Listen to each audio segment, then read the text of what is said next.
Bem, a primeira coisa que a gente tem que entender é que uma grande obra de arte ela é profunda em si mesma, né? Por qual motivo? Simples. Uma grande obra de arte é sempre uma criação de um grande artista, né? Seja no cinema, seja na literatura, seja numa narrativa teatral, seja nas artes plásticas, ou seja até mesmo na realidade que é a grande obra de arte escrita por Deus, criada por Deus, né? Então, um ser humano inteligente, capaz de criar, né, uma obra de arte, ele destina na obra toda a sua complexidade interior, suas emoções, sua imaginação, sua inteligência, sua razão.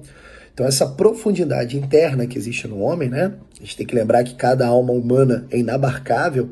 Toda essa profundidade ela é jogada na obra.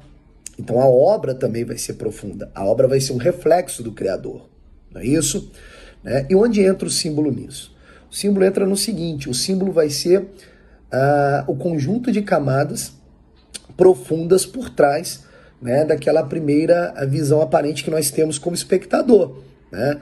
Então, para toda grande obra de arte, você tem, né, uma primeira leitura chapada que você faz como espectador, mas se você tiver com a inteligência limpa e aberta, você vai perceber que por trás daquela primeira aparição você tem várias camadas de profundidade. Essas camadas de profundidade é a profundidade simbólica da obra, né? E o que é um símbolo? O símbolo é sempre uma coisa que quer significar outra coisa, ou outras coisas, melhor dizendo, né? E quanto mais o símbolo é profundo, mais ele expressa a complexidade e as tensões da realidade, né? Então, para você ter uma leitura simbólica adequada, você tem que estar com a inteligência aberta para escutar a obra falar. Perceba, não é você que vai fazer a obra falar. Você não tem que destinar os seus sentimentos e o seu julgamento à obra. Muito pelo contrário, se você espremer a obra nada diz. Você tem que ter ali uma inteligência mais ou menos passiva para ouvir a obra falar, né? Você tem que trabalhar muito mais com a intuição nesse sentido. Mas para isso você tem que aprender a meditar antes, né? Você tem que aprender a observar os elementos da realidade, né? Aliás, aqui já vale como exercício, né? Uma obra de arte que existe é a própria realidade desenhada por Deus, né? Criada por Deus. Então, o que você pode fazer? Você tem que olhar para um elemento simples da realidade natural, né? Na natureza a coisa funciona melhor. Olhar para um objeto simples da natureza e tentar perceber que aquele objeto ele não está estanque, ele está dentro da realidade, portanto, ele tem relação com as outras coisas. Observar a inteireza, né, daquele objeto, né, e tentar ficar ali observando aquele objeto até esgotá-lo, sem espremê-lo, sem apressar, deixar o próprio objeto falar, né?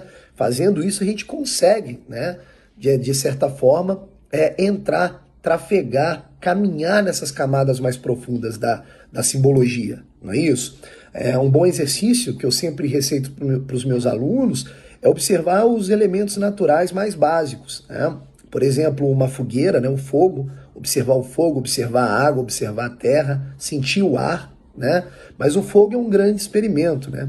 Procure num dia à noite, né, um dia que a noite bem escura, fazer uma fogueira e observar, né, o movimento do fogo, a claridade, a luz que entra em contraste com a escuridão, né, a vida que ali acontece pela morte do combustível. Quando você está perto, está quente. Quando você está longe, está frio. Ou seja, observar o fogo em toda a sua inteireza e começar a perceber que o fogo te diz muito mais daquilo que ele é, né? Ele sempre vai dizer outras coisas. Então, um bom exercício é tentar observar elementos da natureza mais simples, ao ponto de você conseguir fazer com que eles digam, né, a sua própria profundidade. Aí você vai conseguir percorrer, né, em todas essas camadas da profundeza simbólica.